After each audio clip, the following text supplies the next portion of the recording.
Good morning, Patrick here from Complete Health, and I'm going to do a little bit of a myth buster today, which is all fruit is good for you. All fruit is good for you. So this is a really interesting topic because the majority of us are brought up to believe that all fruits and vegetables are good for us. All fruits and vegetables are good for us. And the market has really made it a place where we slip in one of our 5 a day in different places. So a couple of myths that need to be busted around processed fruits and fruit in general. So the difference between obviously a fruit and vegetable is that fruits tend to be much higher in sugar. Now, the great thing about whole fruit versus breaking fruit down is the fiber content. Now, what we have to understand is that sugar is sugar. Now, the way that they actually make sugar is that they take something like fruit or cane sugar or beets or corn, or there's tons of different vegetables and fruits that they use for it, but they essentially press it and pull the sugar out, and that's how you make table sugar. That's where you get it from. It has to come from a plant-based material which they refine and actually pull the sugar out. Now, pretty much every single one of us knows that sugar is not particularly good for our body. Now, the interesting thing about sugar from fruit, it is actually a sugar called fructose. Now, most of us know about carbohydrates, and when we break carbohydrates down into their smallest form, we turn them into glucose. Now, for most of us, we also understand that we have a hormone in our body called insulin, which is the hormone that people with stuff like diabetes really struggle with.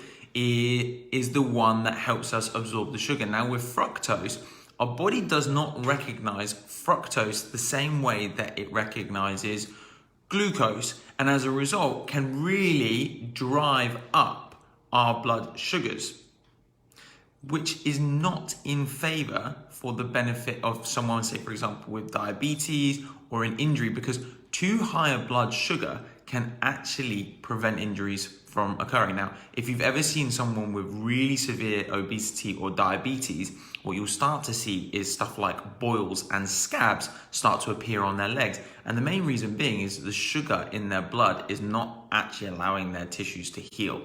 So it's really important that we bust a few myths about fruit, because if you're eating fruit, yes, as a whole fruit, limited volumes of fruit, somewhere between 3 or 4 pieces of fruit a day is absolutely fine. However, if you struggle with your waistline, you should not be eating high quantities of fruit, because the fructose goes straight from our bloodstream into our gut. It's as simple as that. So fructose, because we don't produce insulin to absorb it, our brain never recognizes that you're full and you'll continue to eat it. Now in America, they've tapped into this because they're putting high corn fructose syrup in everything. So they're taking the fructose out of fruits and vegetables and they're putting it into other foods to make it more desirable.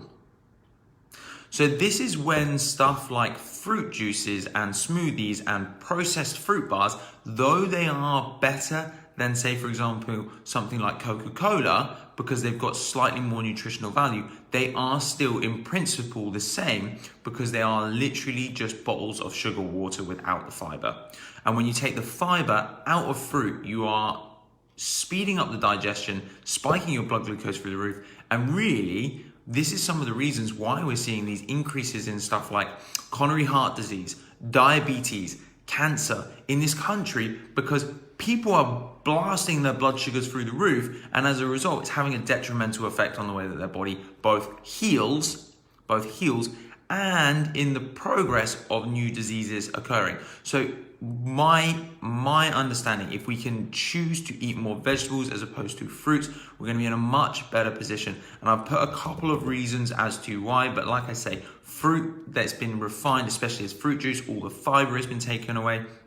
If you're processing it, you're reducing the nutritional value of it. So if you're going to eat fruit, at least eat it whole and try to choose organic where possible, and look at actually what your sugar contents are of your fruits, because like I say, sugar content still contributes to your overall macros of the day. So if you're looking at your carbohydrates and your proteins and your fats and how many calories you should be consuming, you need to look at stuff like fruit as well.